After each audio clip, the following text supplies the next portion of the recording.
From This Mouth That Bleeds. Episode 1. The Pawn.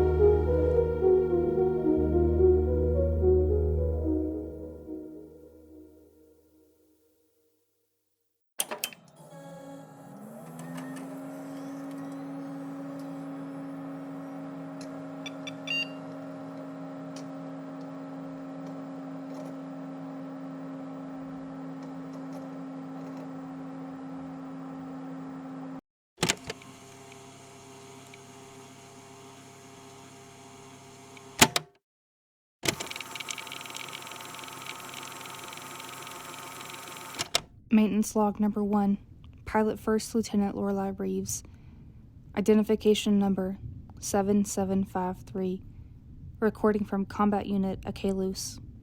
Serial Number 77531. Date Time 1745. At the behest of the United Forces of the Red Remembrance, I've been instructed to report on any maintenance performed on my combat unit Acheilus, to include any modifications or alterations made to his mainframe or skeleton.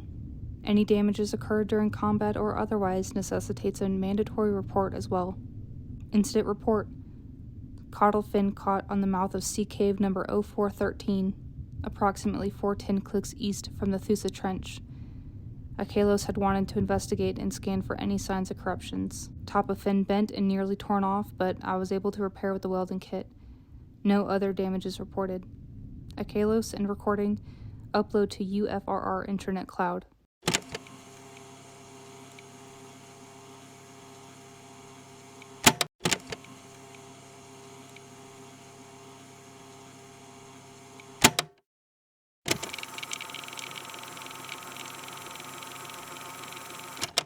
Maintenance Log Number 2. Pilot First Lieutenant Lorelei Reeves. Identification Number 7753. Recording from Combat Unit Acheilus. Serial Number 77531. Date Time 043. Maintenance Report. Scheduled oil change for the right engine bay. Usual maintenance. Nothing out of the ordinary. Disposed of oil appropriately and safely. Oil life on left engine good for another 4.5 months. No other maintenance reported. Acheilus and recording. Upload to UFRR Internet Cloud.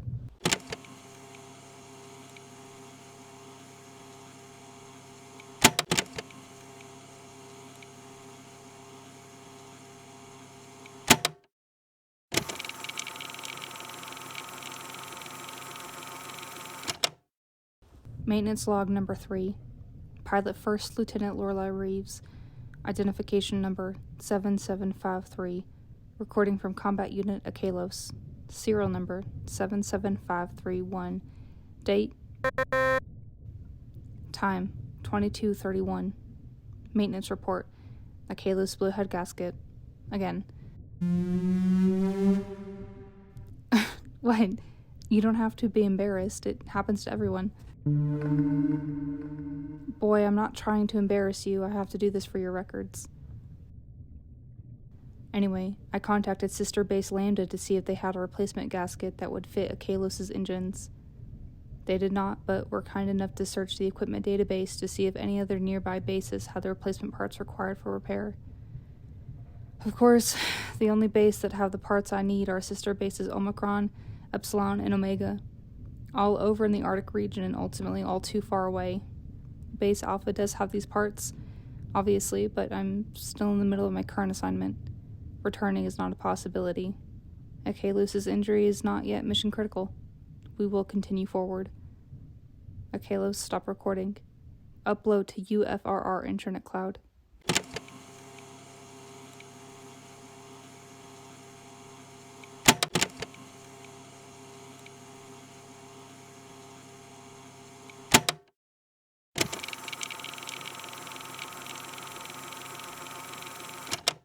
Pilot First Lieutenant Lorelei Reeves. Identification Number 7753. Recording from Combat Unit Acheilus. Serial Number 77531. Date Time 0302. This is not a maintenance log. I don't think that this quite fits that criteria. It's more a reporting than anything else. Something I can't make sense of. I had tasted rot between my teeth. It settled deep into the crevices of my molars as I curled my fingers around the lip of my armrest, pushing myself up, groggy and slightly irascible. The taste of decay, of ruin, was enough to wake me up from my state of half-consciousness. Darkness beat its way into my eyes, recycled stale air filling the smallest cavity in my lungs, and I cast a quick glance to my sides, then to the flickering instrument cluster. The soft, analog amber numbers glowed back at me, nothing showing on the primary radar screen. I could have possibly convinced myself I was imagining it. Exhaustion at this hour of the morning was weighing hot and heavy behind my eyes. I could feel that they were bloodshot and dry, overworked and strained from the countless hours staring into the unfathomable depths of the ocean. It was my fault that I was in this place for far too long this time around. Both my pride and my stubbornness will be the certain end of me, and if any of my mental faculties were in order, I would have phoned home back to base, asked for an escort back. Yet, I could not ignore that lick of saccharine against my tongue, an absolute taste I have digested and regurgitated many times before. I have mentioned that I'm prideful and stubborn, but I'm not a moron. So, humiliated, I reached for the comphone, working hard to swallow my rising indignation. It dialed once, twice, 3 times before the signal steadied and connected. I had to call out for Command Alpha 2 different times before the connection was able to solidify. Our networking is deplorable at best, unreliable at worst. Sometimes the connection can get severed and interrupted when severe amounts of radiation are near. This only confirmed what I already knew. They answered with a crackled, low-pitched voice, no doubt some exhausted new E2 given the graveyard shift, but their voice was so human, so warm, so different from the chill depths I've been in for, well, I'm not too sure this time around. Maybe months, years, it feels like centuries. I requested a corruption sweep in the 4th quadrant, nearly 100 clicks from the Thusa Trench. Told them that my rad detection wasn't picking up anything, then shrugged as if Command could see it. It could have been nothing, just wanted to make sure. But I knew it was something, and it was something big, something uncharted. Command confirmed. The line went dead momentarily as an overhead connection was made with Acheilus, flickering lights that shift from amber to crimson in milliseconds of a blink. An alarm of warning, then back to silence. From the receiver, a voice, dizzy and distorted until it solidified into reality, told me that there was no rad detected in the area, not even a little bit, and that I was being ordered to come home. Come home? My jaw set, clenching my teeth so hard I felt the grinding of my enamel in my shoulders. Absolutely fucking not. I demanded Admiral Thetis be put on, knowing that she was lurking somewhere in those shadows, meddling as she always does. I made it clear that I was not asking. It was only a few moments before I heard a familiar voice come through, one that is normally calming to me, but now only served to grate against my skin. I said, whose idea was it to order me home, knowing full well who gave the order, not bothering to hide my fury in these bruised color depths. Here, behind the metalled walls of Acheilus, there is the dream of being safe. There is the hope of being warm again. Order me home? I already am. I will do my best to imitate Thetis' tone here. Lorelei, she said, an irritated puff of air through the receiver. I imagined Thetis sitting at a desk in her office, brows drawn, fingers against her forehead like she has a migraine, something only I really ever had the power to give her. Then, the sigh of a steadying breath. Lieutenant Reeves, it was mine. Clearly. She continued, saying that I'd been gone for far too long. There is no evidence of corruption in the 4th quadrant, and I'm needed elsewhere. By any stretch of the imagination, this is a direct order. It is my duty to suck back the anger burning in my throat, to cool the fire against my teeth and nod with obeisance. She is Admiral Thetis, Commandant of the entire United Forces of the Red Remembrance. I would be stupid to be so directly insubordinate. I scoffed and said, "No corruption my ass. My teeth are practically tingling with it. It's soaked into the systems here. I could lick greasy rust off my lip, could see it building up against Acheilus' sensors, tangy with hints of palladium oranges and reds, the color of the end. I'm breathing the stuff in, even now."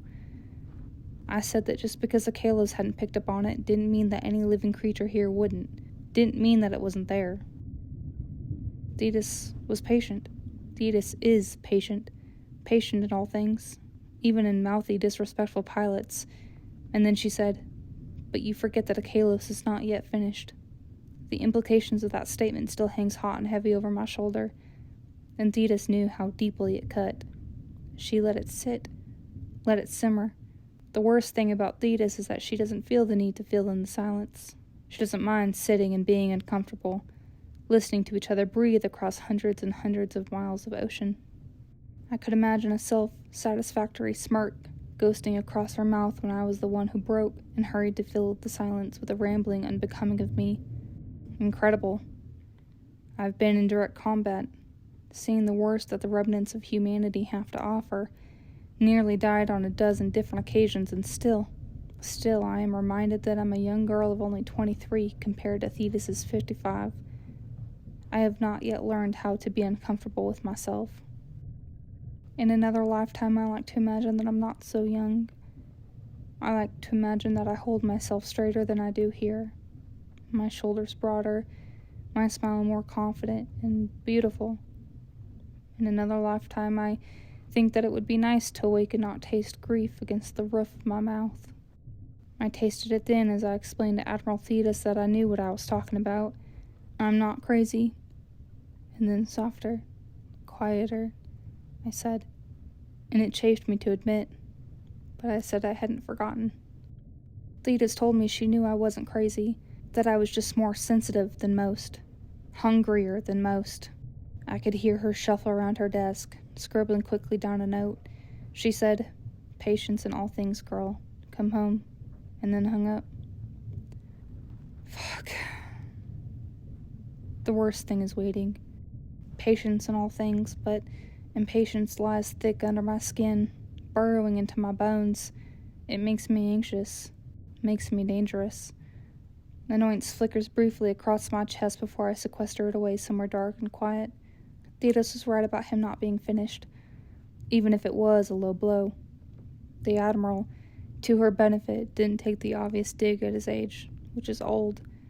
The knobby switch panel, laden with thick plastics, flickering neons, and analog screens are all surface-level evidence of this. If one were to dig underneath his metallic skin, they'd find antiquated engineering and hardware that hasn't been seen in decades. I looked, though. I had looked and seen something else. And finished, yes, so am I. Antiquated, absolutely. I was there at the end of it all, too.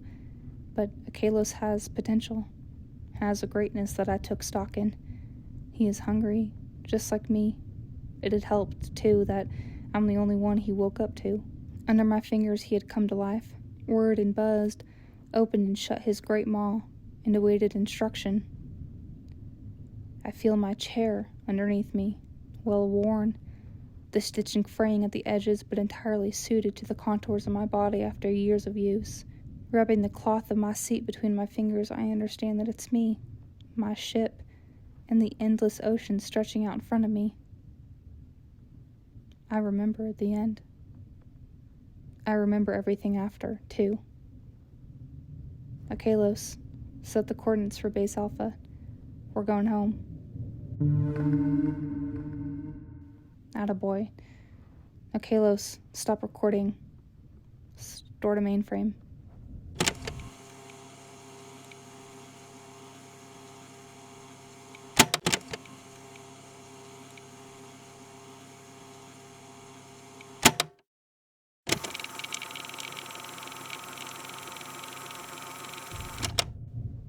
Pilot First Lieutenant Lorelei Reeves. Identification number 7753. Recording from Combat Unit Acheilus. Serial number 77531. Date Time, 10:45. Journal entry number 2. It feels a little ridiculous to continue with these journal entries. I had made the last in a moment of weakness, a shocking display of vulnerability. But then, I thought about you. You as in the person who will one day inevitably find these recordings, when Acheilus and I fall in battle, when my body decomposes against the ocean floor, when Acheilus' frame rusts right next to mine and the starving remora come looking for a feast. When you bring back Acheilus to Base Alpha, or whatever new federation you work for if the UFRR has fallen, to try to understand him and his inner workings, know that the woman you left to rot, alone, in the darkness made these recordings. Know that the woman who made these recordings gave her life to her duty for the remembrance of humanity, to her fallen brothers and sisters. Know that the woman deserved whatever fate she was handed. Perhaps you're Cadet Isla listening to these, now old enough to understand what it is you're a part of, now old enough to understand the sacrament of duty, of loyalty, of sacrifice. Perhaps you're Admiral Thetis, in which case I told you so, and please make sure that my picture in the Hall of the Fallen is actually one I'd like. If you are someone else, someone new, and you have no understanding of what the UFRR is outside a small sentence in your history homework, and you have never felt the sting of the abandonment or heard of the War of the Red End, then understand that you are so lucky that this is only history to you, that you have never had to live with the sting of radiation in your lungs. Have you figured out how to live back on the surface? Are there sharks again? Real sharks with gills that move under the ocean current? How is the sky? Is it beautiful? Is it that honeydew blue again? Does the air smell as sweet as I remember it as a child? Have people learned to love again? I had hoped that once for me and my people. I had thought maybe one day we'd all feel that sweet kiss of adoration again, feel the markings of love against our skin. But now I think that that's never been a possibility at all. Acheilus, stop recording. Store to mainframe.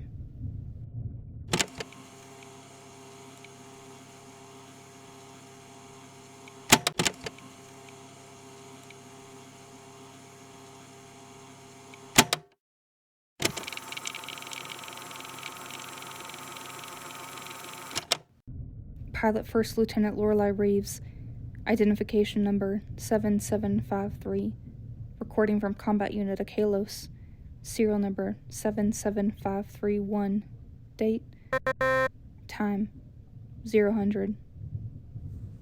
Journal entry number 3. Acheilus' positioning system shows us along the left side of the Thusa Trench, heading north towards the Acheilus Hollows at a comfortable speed. We should arrive to Base Alpha just after the beginning hours. I know exactly where we are. I had tried hard to avoid coming this way, but it was the quickest way back to base. I'm peering over my shoulder, and the darkness of the trench stares back. Somewhere, in that baleful cold, is an embarrassment of the Red Remembrance. If I squint just right, I can see it. If I look in the right place, I know what's there. Flickering lights still pop and fizz bright arcs of blue and green along the walls. Oil slick spills curl like malice from abandoned rigs. Structure metal sits and rots and rusts, the corrosion having fed the coral for a few years before finally cracking and falling to the bottom of an endless trench. The idea was to create a safe haven for the young, hidden far away from the known bases. Here, they thought, the youth would be safe. Here they would be undiscovered. It had been celebrated at the time of launch. It had been hailed and hallowed. More than 50% of their resources went into securing the facility, and a project set to take 5 years to build only took 2. Less than 6 months later, 500 were housed on the grounds that they'd be trained for the UFRR's military service. Vylor, once a training base meant to produce the next generation of ace pilots, is now a mass gravesite for 499 children. I can only hope for forgiveness at this point. Acheilus, stop recording. Store to mainframe.